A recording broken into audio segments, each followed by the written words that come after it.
So, the beginning. My wife's family has 5 people that have birthday parties in August. And so we would have a communal birthday party.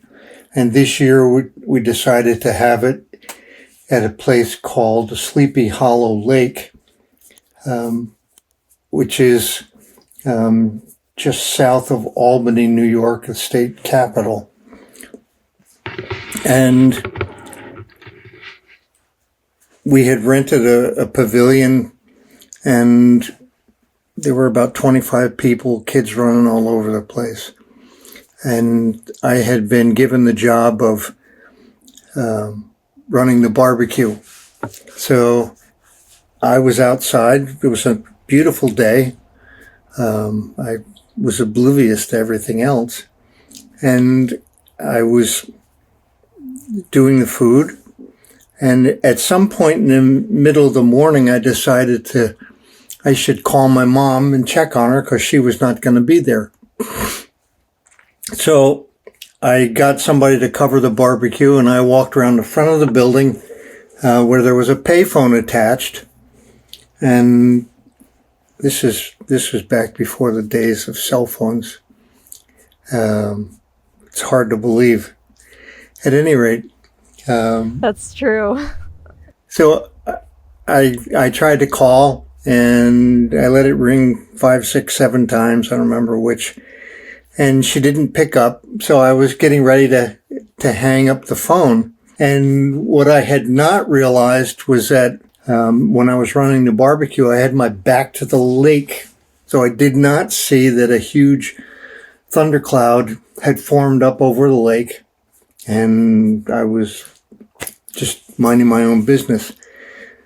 So I'm on this phone, and I'm getting ready to hang it up, and I take it from my face, and I'm moving toward the receiver cradle. And all of a sudden, I see this huge flash of light comes out of the phone and hits me in the face. And I hear this loud crack, and I knew exactly what it was. And I knew that it was lightning, and it just threw me back like a rag doll.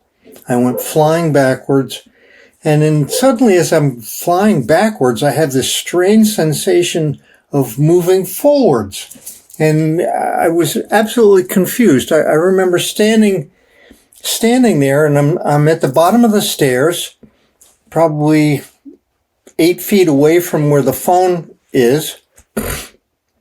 And I look at the phone is dangling back and forth, and I'm standing here, and I'm trying to make sense of the fact that I know I got hit.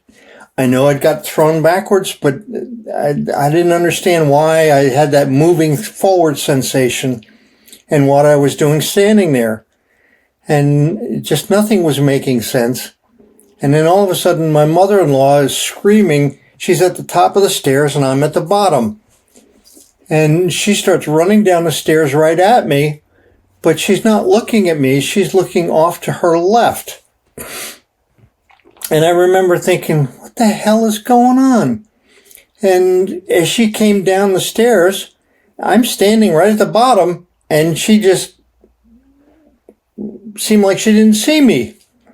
And I'm like, what the hell?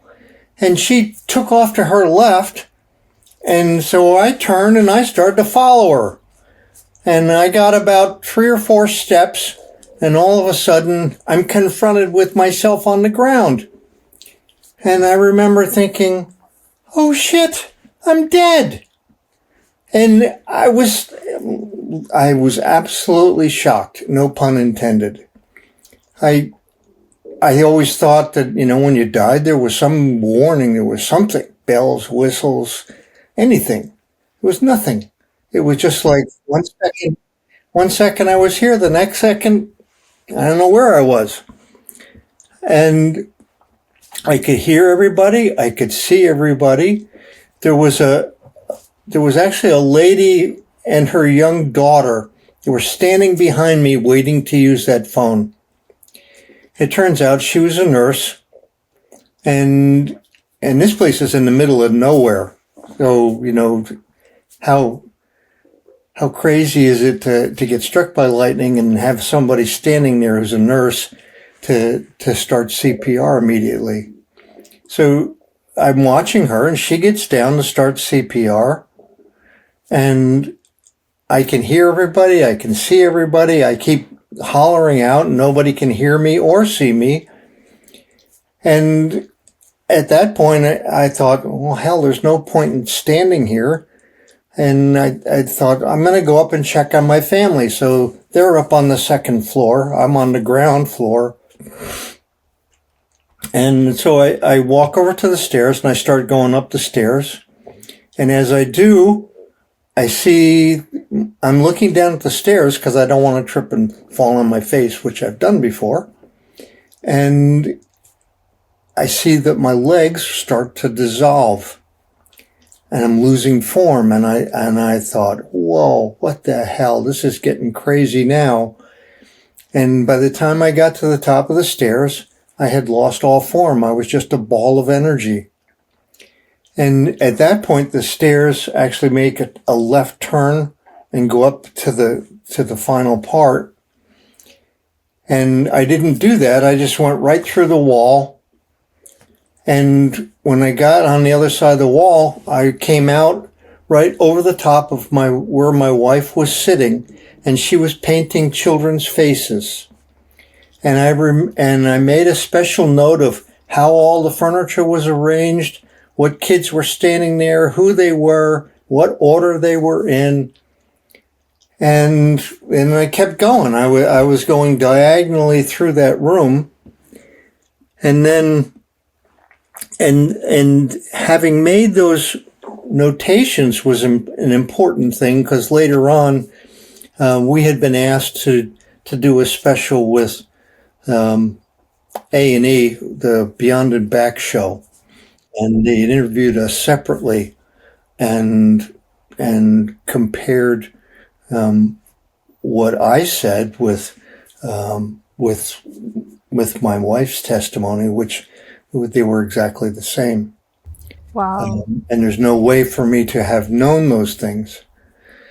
And so as I get to the roof, I pass through the roof, and then things really got kind of crazy.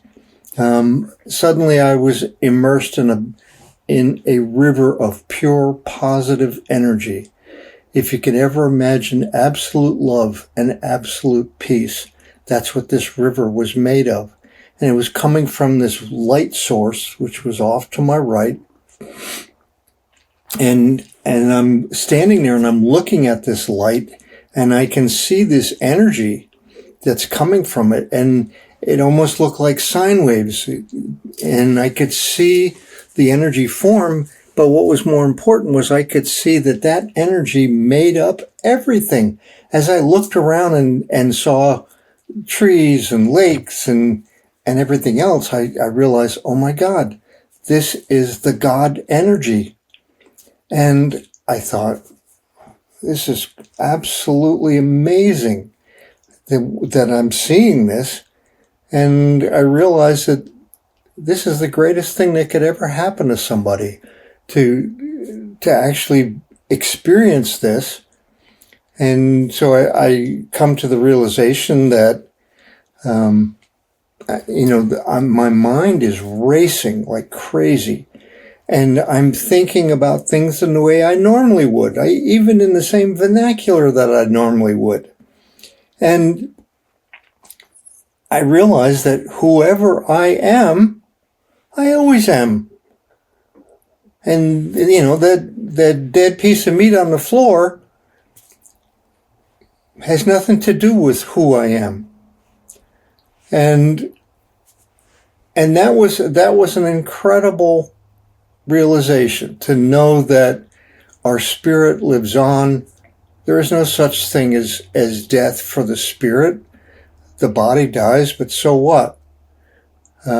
We continue on. And so at this point, I'm ecstatic. I'm thinking this is the greatest thing in the world. And I'm flowing wherever this energy is taking me. I'm I'm just floating in it. And I had no idea where I was going, and I didn't care. It was just such an incredible feeling.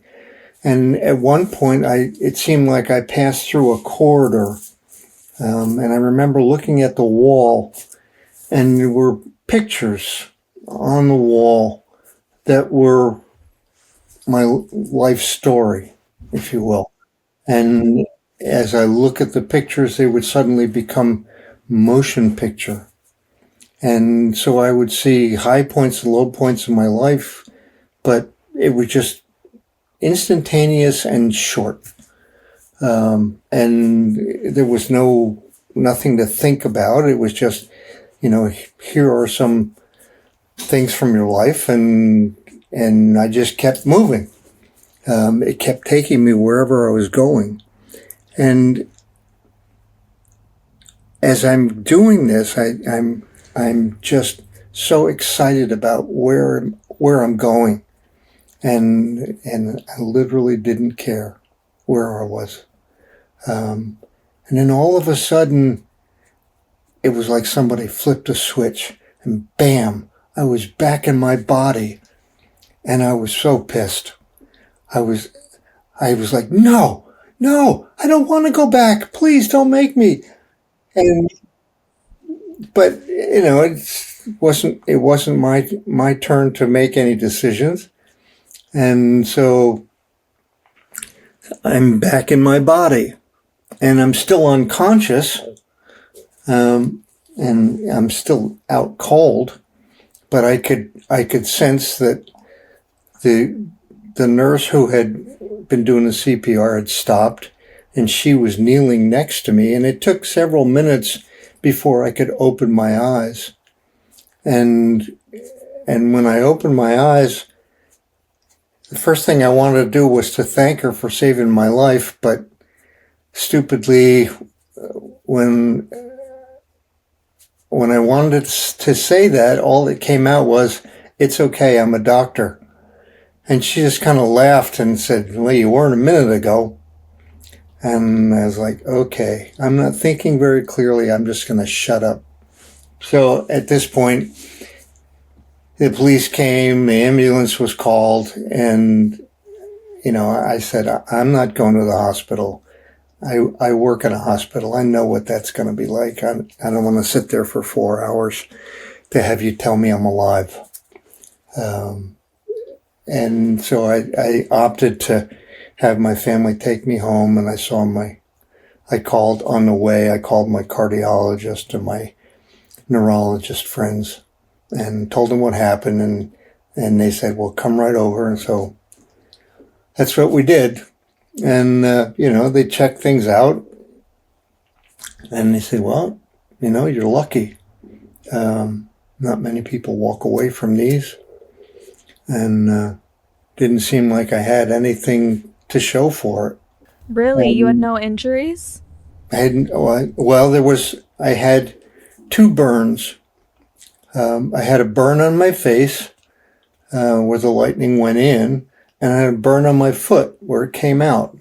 And they were little tiny things, and they hurt like the blazes. And I was like, how can anything so small hurt so much? But, there's millions of volts that are passing through. They wind up That'll do it. They cook a few things on the way. And so the one thing that was different was that I couldn't remember people's names or diseases. I mean, it was just like, I could tell you everything there was to know about the person, but could I find that name? No. And it was really weird. And the same thing with disease processes. I could tell you all about the disease. If you asked me what the name was, I would look at you stupidly and go, well, I know it, but can't find it right now. And that lasted for about a week. And then it was gone. And then I was back to what I thought was normal. And so I went back to work, and at this point I was mystified.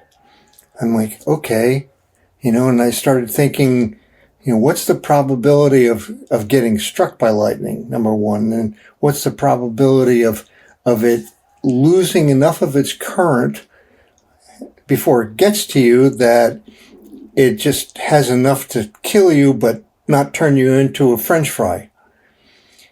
And so I thought about those things, and I said, it's the probability of all of those things taking place, including having a nurse standing there just in case I got a little too much, to make sure that somebody was there to make sure I survived it.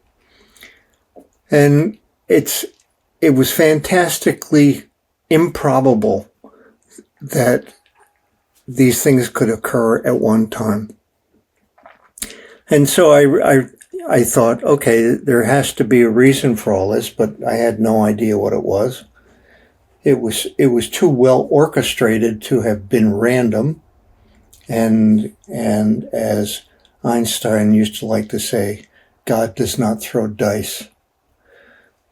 And so whatever happened for a reason. And it happened because somebody wanted it to happen that way. But God doesn't talk a lot. And unfortunately, I was really at a loss for answers. I know that when I grew up Catholic, and after the lightning, I had no desire to go to church. I became very spiritual, but less religious, because I was aware that the church had tampered with all of that information, and what I knew is real was not chosen to be supported by the church. What were some of the biggest changes in your beliefs after your near-death experience? I truly believe that there is an afterlife, that you are here to learn and to experience and to grow. And the ultimate goal is to be able to become one with the source. But you don't get to do it for free. You have to be able to prove that you're worthy of that process. And so you keep going through this proving ground, if you will, where you learn and you experience, and hopefully you gain enough points for a passing grade that you can go to the next level of spiritual development. And so I think that that's what the whole process is. And it's not a short process. And from what I've read, there are multiple layers of dimensions of, we're in the third density right now, and on our way to the fourth. And, there are lots of spiritual entities that are at fifth and sixth, seventh and eighth densities. And that's the hierarchy of where we have to go. But you have to be able to develop to the point where you can graduate from one level to the next. And basically there's only two spiritual pathways. There's the pathway of service to self, and there's a pathway of service to others. If you choose a pathway of service to self, you'll never get to make it. If you choose a pathway of service to others, then that's the God's pathway. That's how you can make it to the next level of spiritual development. And that makes sense. It's not about you. It's about everybody else. And the sooner we realize that, the sooner we become able to mature in this process. I'm curious about how I've spoken to a lot of people who have almost a greater knowing once they go to the other side, or often like a download of information about how the universe works. Was a lot of your knowledge that you have now about the other side, was that kind of given to you while you were there, or is it stuff that you studied once you came back? There was some knowledge that was given to me. Most importantly, that our spirit is eternal, and that we go through this reincarnation process over and over and over again, and it's our pathway to learn and to evolve to a higher level. So that was something that was given to me, is information. A lot of the specifics of how this process works are things that I've deduced from other things that I've read. And so, there was not a lot of things that were given to me. There were some really powerful and important points. And to know that there is a God, there is another side, and you can communicate with it anytime you want. It's learning how to listen is the real catcher. Yeah, it's hard. It's hard. I Yes, feel like a lot of people are speaking, and that's the harder part, hearing back. it's hard to take your own thoughts out of the process. I know one of my psychic friends, psychic mediums. Um, Her last name is Ryan. At any rate, one of the things that she always says is, when you're trying to hear an answer from the other side, it's going to be the first thought that pops into your head after you ask a question. The longer that you wait after that is your brain. So the absolute first thing that comes into mind is going to be from your spirit guides that are answering your question. And I think that there's probably a lot of truth to that. I agree. That does make sense. You mentioned briefly spirit guides. Can you give me more insight on who our spirit guides are? We all have a group of what they call spirit guides. So these are helpers. They are angels. They're people who you met on the other side, who are willing to help you find your way over here. And because this is like a board game, and somebody hid the rules and all the pieces. So you're just standing out on this open board, and you have no idea what you're supposed to be doing here. And so you use whatever you have at your disposal to figure it out. And because we have a group of supportive spiritual entities who are there to help us, and they try. But right after the lightning catastrophe, I was so possessed with trying to understand what had happened and what it meant. And one of the first things I did was I went to see a psychic medium. Her name was Linda Dickinson. And Linda lived in a neighboring city, and I went to see her. And I have seen her several times a year ever since. And on our first meeting, I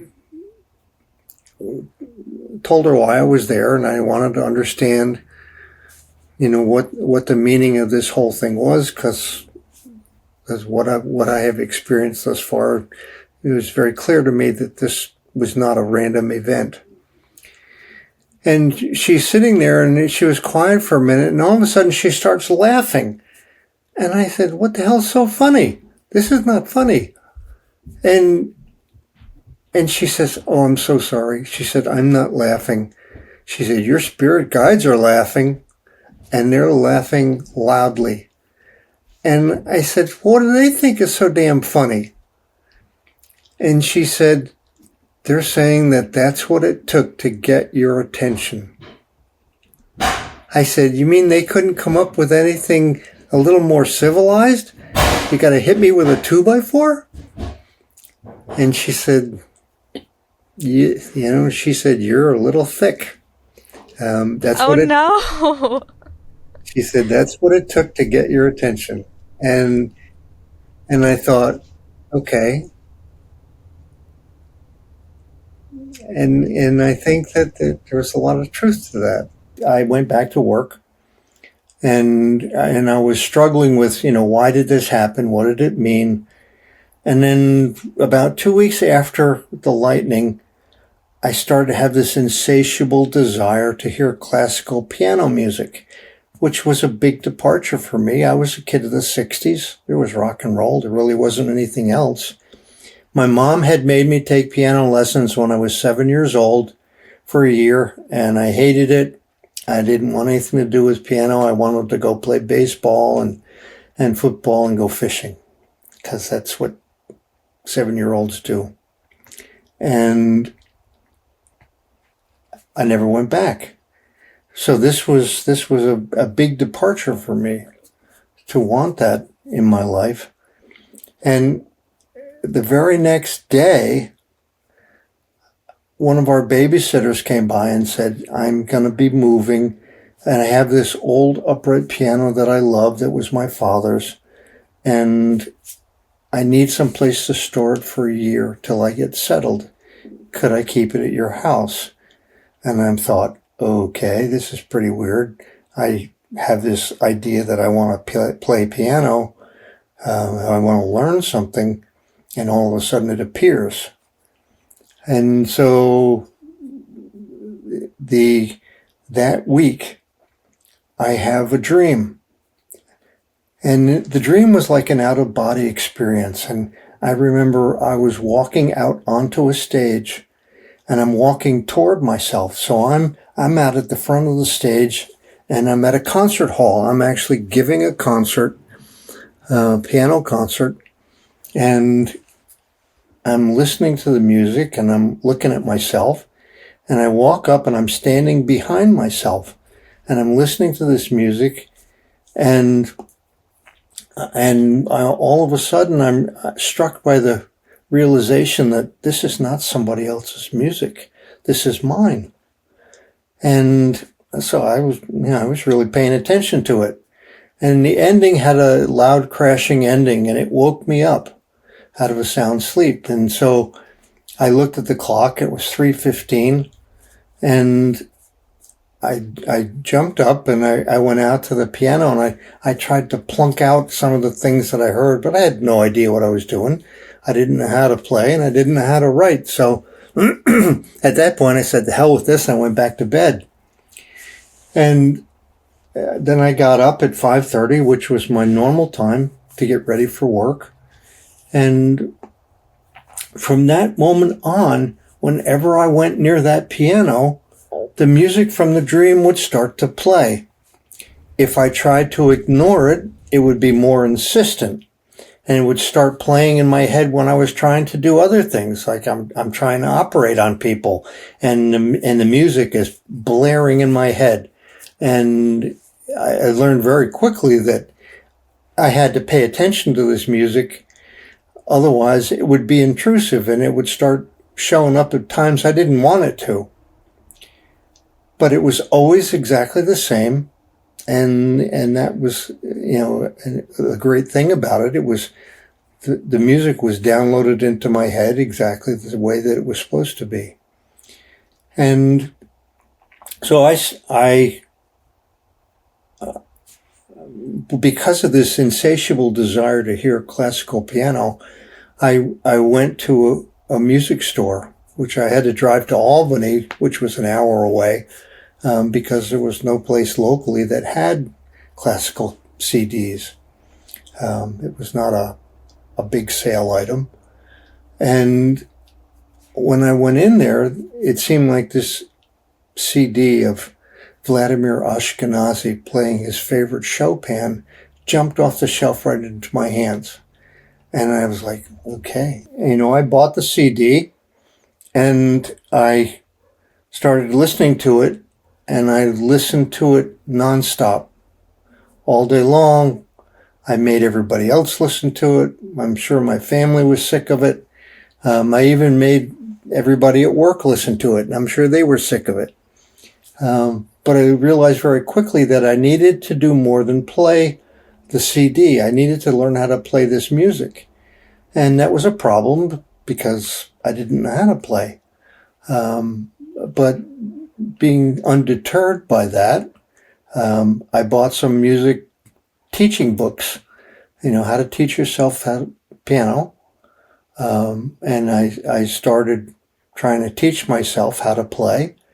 And I also bought the sheet music for everything on that CD, which was magical thinking. What the hell was I thinking that I could sit down and play something? It was like a different language. And so I started this process, and the lightning strike was in 1994. So for several years, I struggled through this process. I was not making a lot of headway with it. And one day I was trying to learn a piece called the Fantasy Impromptu. It's a Chopin favorite. And I could not get the hands to line up. And I remember thinking, why would somebody write a piece of music where the hands aren't coordinated and don't line up? And as I'm banging away at this, my daughter's best friend Jackie was over at the house, and her mom had just come in to pick her up. Now, her mother was classically trained a violinist, so she knew a lot about music. And she walked into the living room where the piano was and says, "What are you doing?" And I said, I can't understand why this music is like this. I said, the hands don't line up. I can't make it. It's not making any sense to me. And she said, it's not supposed to. It's what's called a polyrhythm. And I said, what's a polyrhythm? And she said, I'm not going to try to explain this to you. Get a teacher. And so she gave me the name of Sandy McCain, who was the chairman of the Department of Music at Hartwick College in my town, Oneonta, New York. There were two colleges, Hartwick College, which had a music program, and the State University of New York, which also had a music program. And so she was the chair at Hartwick. And so I called Sandy and I told her this whole story and asked her if she would take on an old guy that wanted to learn a new skill. And so she had me bring 3 pieces of music over that I was trying to learn and audition for her. So she opted to take me on as a student, and we met 2 hours a week at 5 a.m., which was the only time we had in common. We were both free. And Wow. yeah, I apologized to her family many times. I mean, I thought, Jesus, having somebody come into your house at 5 o'clock in the morning and bang on the piano is not a great experience. So we started that process, and I continued to learn with her. She made me start right at the very beginning. fingering, scales, you name it. We just started right at the very beginning of this process. And as I was doing that, I became aware of a piano camp for adults called the Sonata in Bennington, Vermont. So you would pick a piece that you'd been working on and you played it in front of everybody. So I started going in 2002, and it was great fun, and I thoroughly enjoyed it, especially being around 30 people with the same enthusiasm for piano music. And the owner's sister was there, and her name is Erica Vanderlyn Feidner. She said, there's really only one person that can tell this story. And I said, okay, who's that? And she said, Oliver Sacks. And at the time, I didn't know who Oliver really was, other than the fact that he wrote the book Awakenings, and he was a neurologist. But Oliver was a famous neurologist and had also discovered the cure for Parkinson's. And so, but they were friends. And I didn't know that at the time. And so after the music camp was over, we went our separate ways. And that month, I get a phone call from Oliver Sacks. And Oliver says, I ran into Erica, and she told me about this crazy guy in upstate New York who got struck by lightning and is hearing all this music. And I said, yeah, that's me. And he said, I was wondering if you would consider coming to New York. I'd like you to be one of my patients. I have a group of people who've had weird things like this happen and have developed abilities that they didn't have before. And he said, I would like to evaluate you and have you be one of my group. And I said, sure.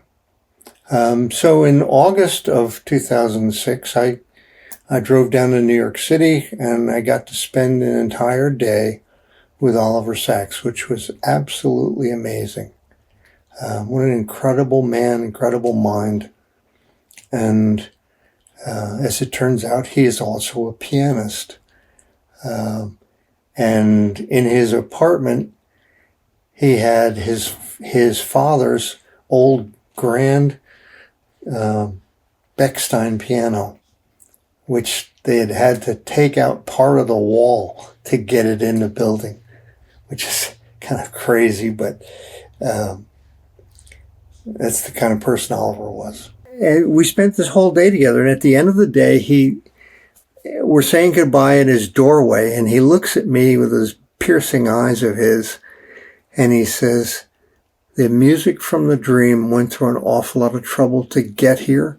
The least you can do is write it. And I was like, wow.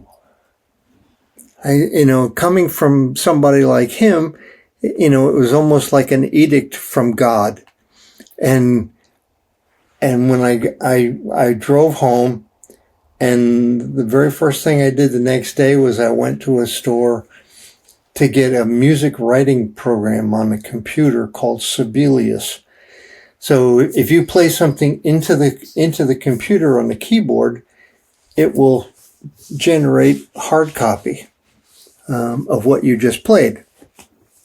And so I thought, well, I think this would work for me to be able to write that music. By this point in time, I've learned how to play reasonably well, and the music from the dream has always been the same, and I've learned to play parts of it. And so I spent the next 7 months every night from the time I got home till I couldn't see straight, and I worked on this music, and I wanted to get it ready for my piano camp in May of 2007. So that was my goal. And so I was like a fanatic. I was possessed with getting it done. And I felt sorry for my family because I just abandoned everyone. And I managed to get it finished a couple of weeks before piano camp was scheduled to start. And I took it up to piano camp, and I played it as my final piece of the week. I did have to use music, which nobody complained about, but it was well received. And at the end of the day, I got a phone call from Oliver Sacks, and Oliver says, I've been wanting to call you. He said, I would like to use your story in my book called Musicophilia, Tales of Music and the Brain. And I said, well, I don't have anything to hide, so you're welcome to use it for what it's worth. And he said, good, because you're chapter 1, and chapter 1 is coming out in the New Yorker magazine in July 23rd of 2007. And I said, whoa, wait a minute. So soon. I'm not quite ready for that. He said, it'll be fine. Oh, okay. Well, it came out, and the phone started ringing off the hook. And one of the first calls I got was from Carlton Clay. Carlton was the head of music department at the State University of New York in Oneonta. And Carlton said, I read the New Yorker magazine, and I'd like to have you come and teach a class. And I thought, that'd be really interesting. I'll do that. And the next week he calls and says, hey, I'm getting an awful lot of people calling and asking about this. Would you consider playing the music for the class? And I said, sure, why not? And I left it at that. And then a month later, he calls back and he says, this is really getting out of control. He says, I'm getting so many calls. So many people are interested. He said, would you consider doing a concert at the Performing Arts Center? And I said, absolutely not. I said, I don't have the faintest idea how to do something like that. I said, I'm not ready for that, nowhere near ready for that. And somehow he talked me into it. And I remember thinking, what the hell have I gotten myself into? And so I called my piano teacher, Sandy, and I said, Sandy, I said, Carlton, she knew Carlton also. And I said, Carlton talked me into doing this. And I said, I have no idea where to even start. I said, do you think you could get me ready for it? And she was quiet for a second. And I thought, oh, that's not good. And she said, yeah, but she said, you're going to have to commit 3 hours a day to me. A day, she says. And if I remember correctly, you were going from like 2 hours a week with her to now 3 a day. 3 a day. Wow. Yeah. And so the plan was she was going to make me go up to the Performing Arts Center every day and make me walk on, make me walk off, make me play the music. I had to memorize it, and I had to have it perfected. And she would sit up in the seats, and she'd say, "I can't hear you." I'm like, "Oh God, okay." And so the process went on, and she was going to make me a pianist in that short period of time. And as the day approaches, Now, I had scheduled this to be on my birthday of the 2008. So it was kind of like a rebirth, January 29th. And so about a month before, Carlton calls me again. And he says, I know you're already on the schedule for this concert. He said, but I got something we need to discuss. And I said, what's that? He says, I have 3 television studios that want to be there. I said, you got to be kidding me. He says, no, I'm not kidding. He says, the BBC One, Granada Media, and German Television all want to have television crews there to record this. And I thought, I can't do this. This is way over my head. And, he says, well, it's too late to turn back now. And so the first concert came, and I remember going to the green room beforehand, and I remember sitting there and talking to God, and I said, don't abandon me and leave me out there alone. I said, you'll embarrass us both if I screw this up. And so, I said what I had to say and said my prayers, and when the time came, I walked out and to a packed house, standing room only. And I thought, oh my God. I looked up and saw all those cameras and lights. I wanted to run. I was just going to turn and run. Somehow I didn't. And I gave a talk to the audience because I wanted them to know where the music had come from. And then I sat down and started playing. And I did the 3 pieces of music that I had written up to that time. And the one piece I affectionately call it the Lightning Sonata. But it's actually in musical form is a fantasy in terms of musicology. But I played all 3 pieces of music. I managed to get through it without embarrassing myself. And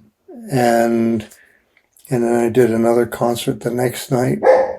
And then it took on a life of its own.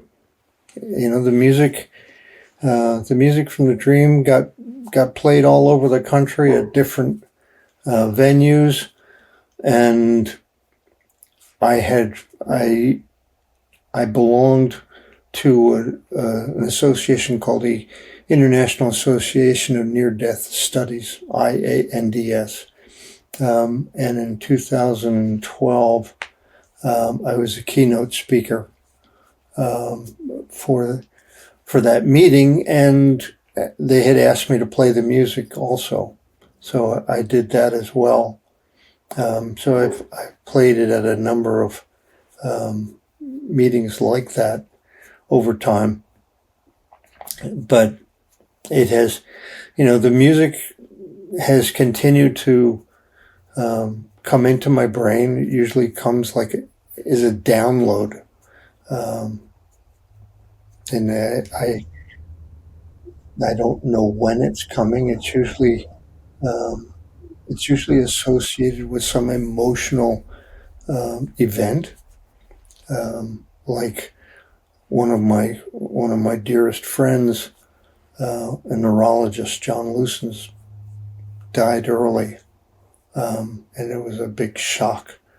And I was actually home recovering from pneumonia at the time, and when it happened, and I sat down at the piano, and this entire piece of music downloaded into my head while I was sitting there, and the tears were just running down my face.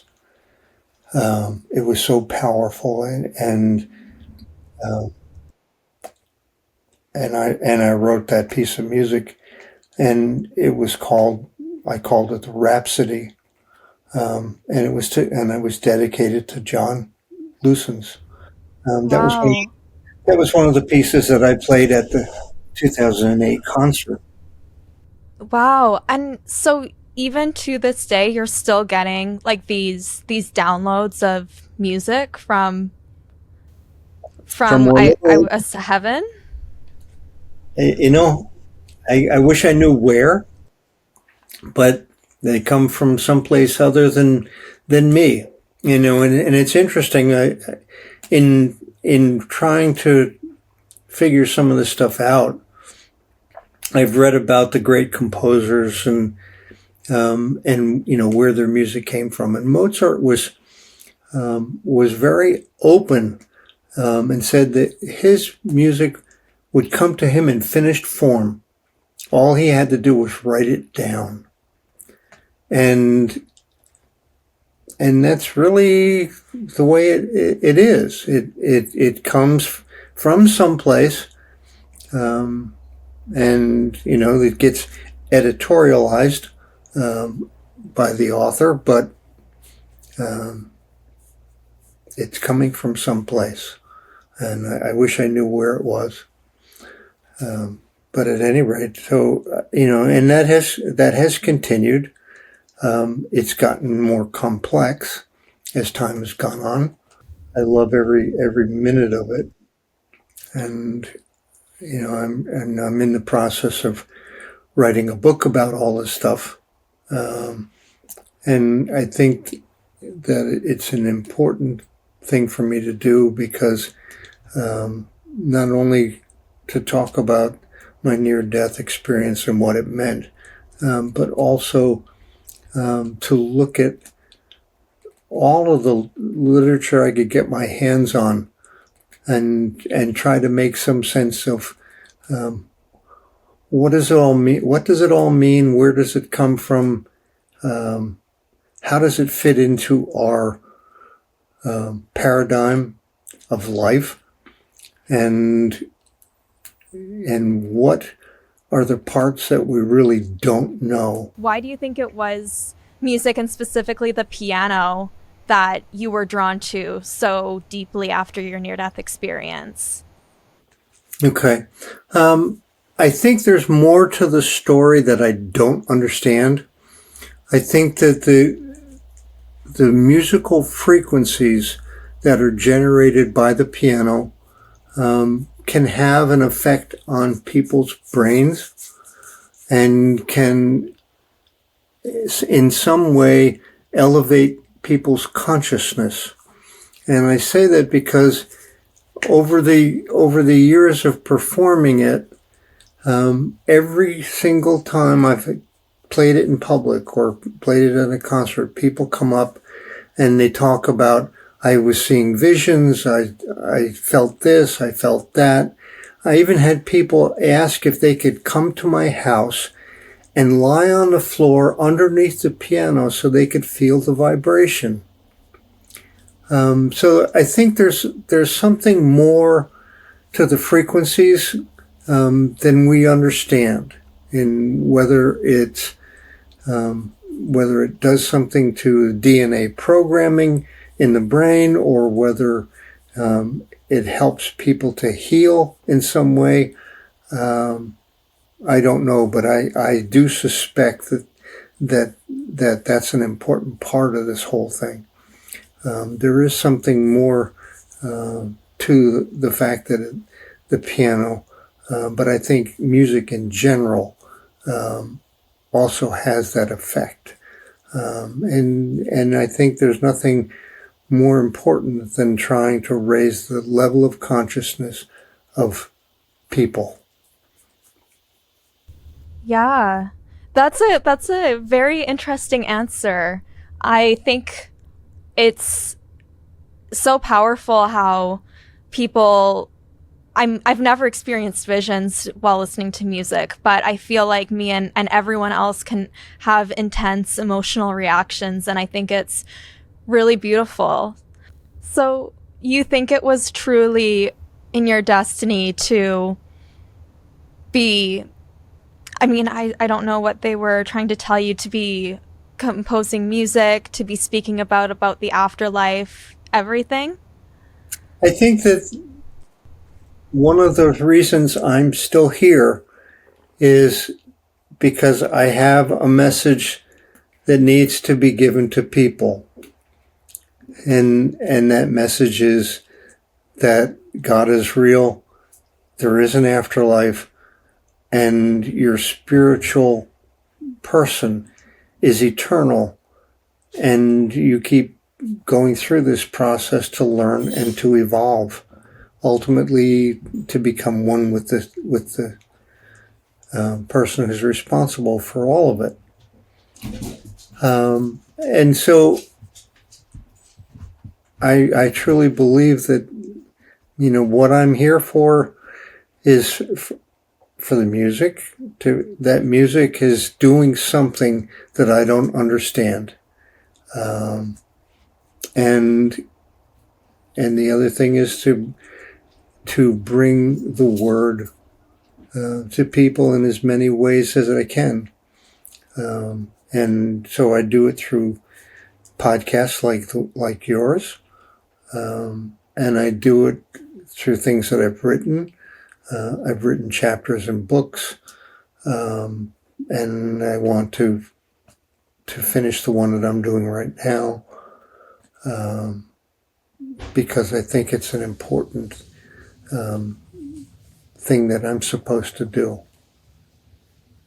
I agree. I want to thank you so much for sharing that message with us all today, and just your time and sharing your story. I really think it's profound. And like I mentioned before our interviews, it was one of the first NDE stories I'd heard, and a reason why I got so passionate and interested in this subject. I think on behalf of everyone listening, I want to know first, how can people connect with you or hear more about your story? And secondly, how can they hear your music? I think that will be probably the most asked question in the comment section. The music is also, it's on a number of platforms. You can hear it on YouTube. You can hear it on. It was originally published on cdbaby.com, but it's also, you can get it on Amazon. You can get it on. I'm drawing a blank on all these platforms, but That's fair. I will put links in the description too, of all of it. yeah.